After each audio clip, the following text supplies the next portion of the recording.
오늘 수요 예배 함께 보신 말씀 로마서 8장 15절 한 절 말씀 드리겠습니다. 말씀 봉독합니다. 너희는 다시 무서워하는 종의 영을 받지 아니하고 양자의 영을 받았으므로 우리가 아빠 아버지라고 부르짖느니라. 아멘. 살아계신 하나님의 말씀입니다. 성경의 위대한 인물에 대해서 이야기를 읽다 보면 한 가지 공통점을 발견할 수 있습니다. 바로 모두가 실패를 경험했다는 사실입니다.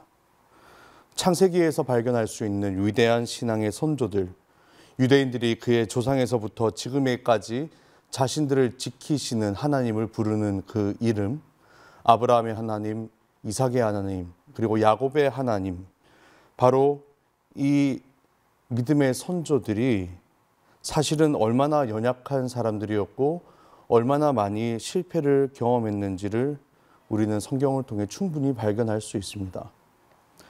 우리는 흔히 믿음의 조상이라 불리던 아브라함이 모리아 산에서 아들 이삭을 바침으로써 하나님께 순종했던 것만을 기억하기가 쉽죠. 하지만 아브라함은 그런 순종을 가지기까지 참으로 많은 실패를 겪어야만 했던 사람이었습니다.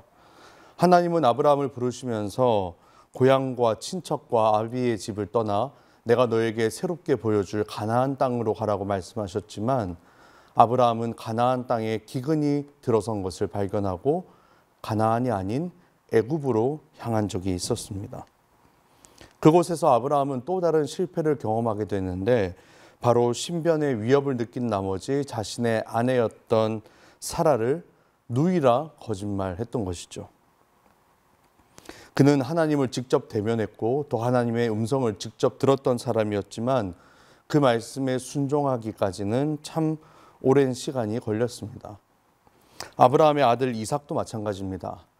어떻게 그 집안 남자들은 그렇게 불안해할 정도로 아리따운 여인을 아내로 맞이했는지 이삭 또한 아버지 아브라함과 똑같이 자신의 아내였던 리브가를 누이라 속이는 거짓말을 행하게 됩니다. 그리고 이번 주일에 목사님께서 말씀하셨던 것처럼 이삭은 그의 말년에 첫째 아들이었던 에서를 편애해서 야곱이 자신과 형을 속이고 도망자 신세가 되는 일에 단초를 제공한 적도 있었습니다.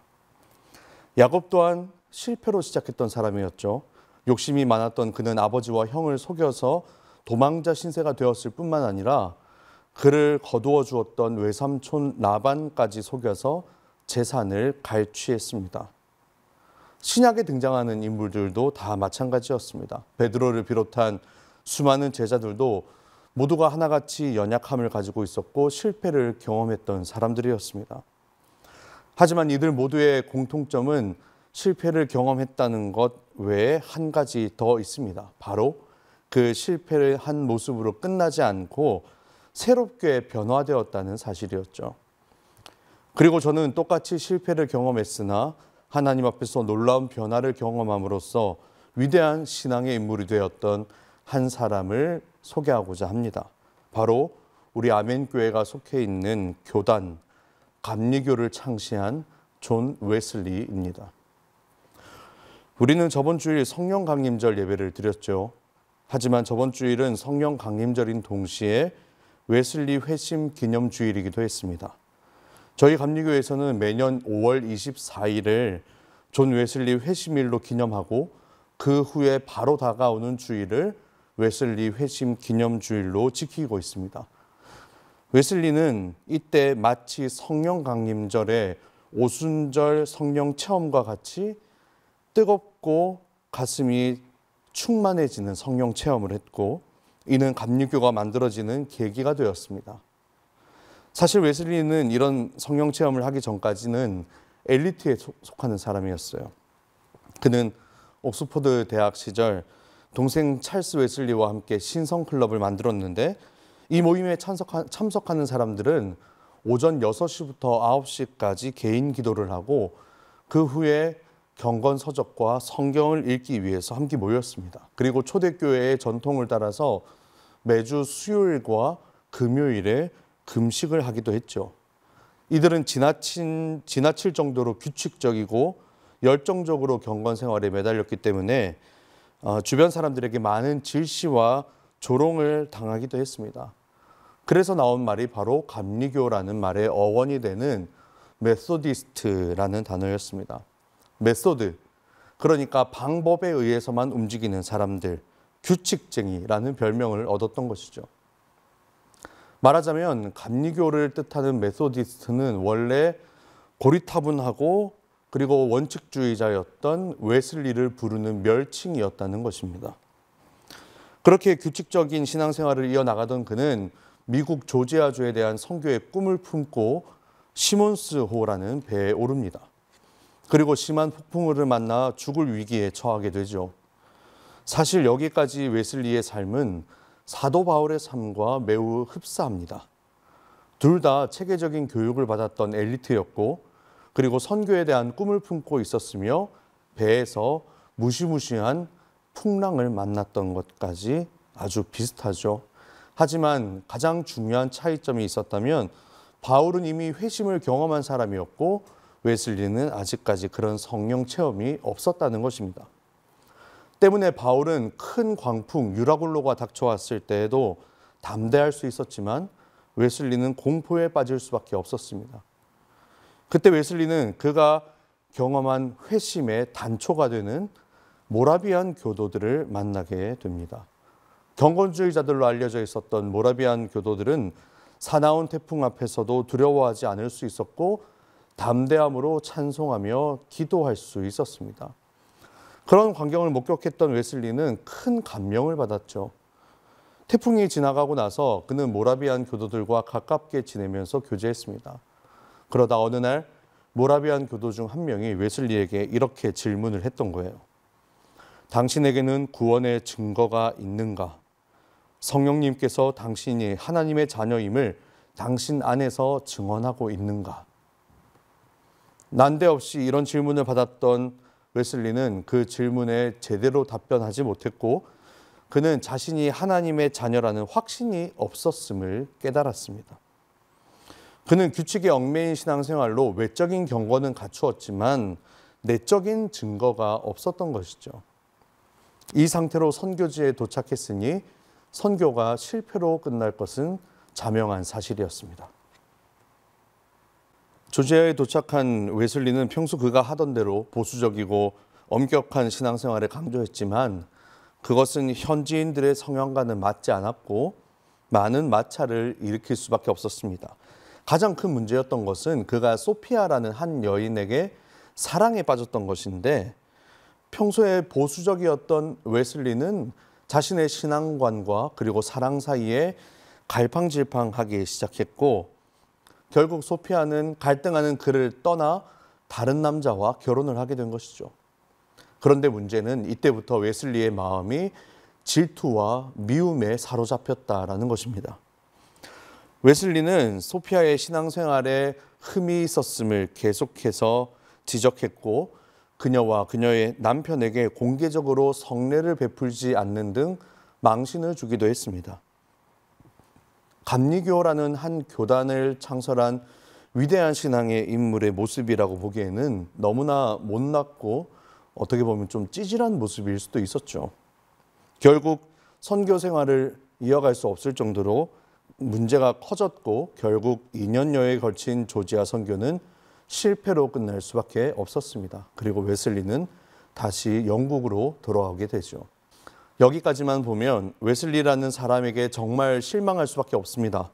그는 고리타분했고 고집쟁이였으며 담대한 신앙과 용기가 없었습니다. 자신의 감정을 제어하지 못했고 이를 공개적으로 드러내어 망신을 당하기도 했습니다. 무엇보다 정말 자신이 하나님의 자녀인지 내 안에 성령님께서 계시는지 확신이 없었던 것이죠. 하지만 이런 실패는 웨슬리를 더욱더 단단하게 했습니다. 하나님은 하나님의 사람을 실패한 그대로 내버려 두지 않으시죠. 우리도 언제나 실패할 수 있지만 그것이 끝이 아님을 우리는 기억해야 합니다. 모든 성경의 인물들은 실패를 딛고 일어설 반전을 경험했고 그로 인해 신앙의 큰 일들을 감당할 수 있었습니다. 그리고 실패하여 낙심한 제자들이 모여 있었던 오순절 마가의 다락방에 성령이 강림했던 것처럼 웨슬리에게도 반전이 기다리고 있었죠. 그에게 일어난 반전은 영국에 돌아온 지 3개월이 지난 후에 시작되었습니다. 1738년 5월 24일 저녁에 웨슬리는 내키지 않는 마음으로 런던의 올더스게이트에서 그동안 교제했던 모라비안 교도들이 모여있던 집회에 참석하게 됩니다. 거기서 한 사람이 루터의 로마서 주석 서문을 읽고 있었는데 그걸 듣는 웨슬리는 그의 마음이 한순간에 뜨거워지는 것을 경험했습니다. 웨슬리는 그날에 있었던 일들을 일기에 이렇게 기록하고 있습니다. 그날 저녁 나는 올더스게이트 길에 있는 한 모임에 매우 마지못해 참석했다. 거기서 한 사람이 루터의 로마서 주석 서문을 읽고 있었다. 8시 45분쯤 그리스도에 대한 믿음을 통해 하나님께서 사람의 마음에 이루시는 변화를 서술하는 단락에서 나는 내 마음이 이상하게 뜨거워지는 것을 느꼈다. 내가 진정으로 그리스도를 구원을 위해서 오직 그리스도만 의지하고 있다고 느꼈다. 그리고 그분께서 진정 나의 죄를 가져가셨으며 그가 죄와 사망의 법에서 나를 구원하셨다는 확신이 내게 주어졌다. 마치 바울이 다메섹 도상에서 눈을 떴을 때와 같은 그런 깨달음이었죠. 바울과 웨슬리는 모두가 부족함이 없이 그리고 철저히 살아왔지만 진정 그리스도께서 나의 구주가 되시며 나의 해방자가 되어주신다는 사실을 깨닫지 못했습니다. 하지만 그러한 확신이 생기는 순간 그들은 흔들리지 않을 수 있었던 것이죠. 웨슬리는 이후에 새로운 신앙 운동을 통해서 당시 타락했던 사회를 정화했습니다. 웨슬리와 그의 동료들은 더 이상 교회 안에만 갇혀 있지 않았습니다. 아픔과 눈물이 있는 곳, 죽음이 그늘진 땅, 그리고 그곳 어디에나 다가가 복음을 전하기 시작했죠. 새로운 삶이 가능하다고 증언했고 그들 또한 새로운 삶을 살아내기 시작했습니다. 이것이 바로 우리가 웨슬리 회심 기념주일에 기억해야 할 웨슬리의 회심 사건입니다. 회심이란 마음이 원래 있어야 할 자리로 돌아간 것을 뜻하죠. 그러니까 회심 사건은 일종의 전환점입니다. 그 전환점은 저절로 찾아오는 것이 아닙니다. 치열함 없이는 전환의 사건, 반전의 역사도 일어나지 않습니다. 성경의 위대한 인물들은 모두가 이런 치열함을 가지고 있었던 것이죠. 그렇기 때문에 그들은 실패했으나 다시 제자리로 돌아올 수 있었습니다. 우리들 대부분은 되게 밋밋하게 살다가 생을 마칩니다. 곡절이 없는 것은 아니지만 그것이 우리 인생의 결정적인 전환점이 되는 경우는 많지 않습니다. 사슴이 시냇물을 찾기에 갈급하듯이 하나님을 목말라 사모하는 사람이라야 실패의 절망도 경험하고 그리고 깨달음의 기쁨도 경험하는 것이죠. 그날 웨슬리가 느꼈던 깨달음의 기쁨은 내가 무언가를 열심히 해서 하나님의 마음에 들어야 한다라는 것이 아니라 내가 어떤 모습이든지 있는 그대로의 모습으로 나를 받아주시는 주님께 내 마음을 연다였습니다. 이것을 오늘 본문의 말씀이 잘 드러내주고 있죠. 오늘 본문 15절입니다. 너희는 다시 무서워하는 종의 영을 받지 아니하고 양자의 영을 받았으므로 우리가 아빠 아버지라고 부르짖느니라. 로마서 8장 15절은 일종의 해방 선언입니다.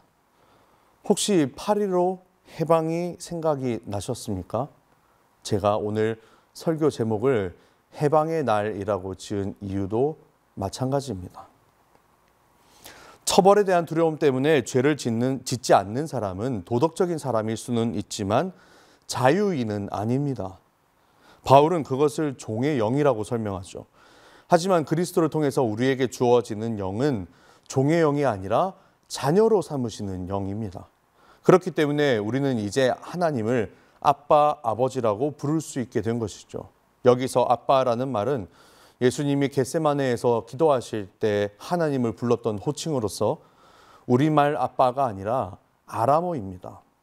그런데 신기하게도 이 아람어 아빠라는 말은 우리말 아빠의 의미를 포함하고 있습니다. 아들이 아버지를 가장 가깝고도 친숙하게 부르는 호칭. 그러니까 양자의 영을 받은 우리는 하나님의 아들이셨던 예수님이 하나님을 불렀던 것처럼 그 예수님과 똑같은 위치에 서서 하나님을 아빠라고 친숙하게 부를 수 있다는 것이죠. 자녀된 우리는 더 이상 종과 같이 두려움에 떨지 않고 하나님 안에서 기쁨으로 자유할 수 있습니다. 그야말로 해방의 날입니다. 하지만 이런 자유는 결코 방종이 아닙니다. 하나님 안에서 자유를 누리는 사람은 내 마음대로 살아가는 사람이 아니라 하나님의 뜻대로 살아가는 사람입니다. 이런 자유를 경험한 웨슬리는 온 세계가 나의 교구라는 말을 마음에 품고 세계 곳곳을 돌아다니면서 하나님의 말씀을 전했습니다. 그리고 교회의 사회적 역할을 강조하면서 오염된 사회를 정화하고 그리고 사람들의 일상의 삶을 회복시키려고 노력했습니다. 우리들 또한 해방을 경험하고 자유를 누린 자로서 마땅히 해야 할 일들이 있습니다. 우리가 하나님의 자녀라는 말은 하나님이 창조하신 세상과 사람들을 보살피고 돌보는 일에 동참하는 사람이 된다는 것을 의미합니다. 가난한 사람, 병든 사람, 소외된 사람, 상처받은 사람, 곳곳에서 신음하는 피조물들이 다 하나님의 마음을 아프게 하는 현실이 있다면 자녀인 우리들 또한 하나님의 손과 발이 되어서 그들을 먹이고 입히고 보살피고 일으켜 세워주는 일을 해야 하는 것이죠. 그리고 하나님을 경험한 사람에게 그것은 억지로 하는 일이 아니라 진정으로 기쁨이 될 것입니다. 성경에 등장하는 위대한 신앙의 인물들이 모두 처참한 실패를 경험했다는 것은 한편으로 저와 같이 부족한 사람들에게 큰 위안을 주죠. 그들이 너무나 잘나고 멋있어서 하나님께 쓰임받았던 것이 아니라 오히려 연약했고 부족했기 때문에 쓰임을 받았으니까 나와 같이 부족한 사람도 하나님께 쓰임받을 수 있겠다는 희망을 품게 합니다. 하지만 그들에게는 그 상황을 벗어나고자 하는 치열함이 있었습니다. 아브라함도 이삭도 야곱도 오순절의 제자들도 또 웨슬리도 모두가 하나님 앞에서 온전히 서고자 하는 치열함과 열망을 가지고 있었던 것이죠. 바로 그것이 반전의 날, 해방의 날을 불러일으킨 것입니다. 사자성어 중에 줄탁동기라는 말이 있습니다. 어미 닭이 알을 품고 있다가 때가 되면 알 속의 병아리는 혼신의 힘을 다해서 껍질을 깨려고 합니다. 하지만 홀로의 힘으로는 불가능하죠. 그때 어미 닭이 밖에서 알을 같이 쪼아줍니다. 병아리의 노력과 어미 닭의 노력이 한 곳에서 만날 때 병아리는 알을 깨고 나와서 새로운 세상을 경험하게 된다는 것이죠. 바로 그것이 사자성어 줄탁동기라는 말의 의미입니다. 그리고 병아리가 알을 깨고 새로운 세상을 경험했던 것처럼 웨슬리의 열망과 하나님의 도우심이 만났을 때 웨슬리는 새로운 세상을 경험할 수 있었습니다. 그러니까 저와 여러분들도 이 새로운 세상을 경험할 수 있기를 간절히 바랍니다. 지금 우리에게 필요한 것은 종의 영이라는 알을 깨고 나와서 그리고 최선을 다해 발버둥 치는 것입니다. 우리가 치열한 마음으로 살아갈 때 아빠, 아버지이신 하나님께서 같이 알을 쪼아 주실 것입니다. 하나님의 도우심을 믿으며 오늘 하루도 그러한 기쁨으로 살아가시기를 간절히 바라고 원합니다.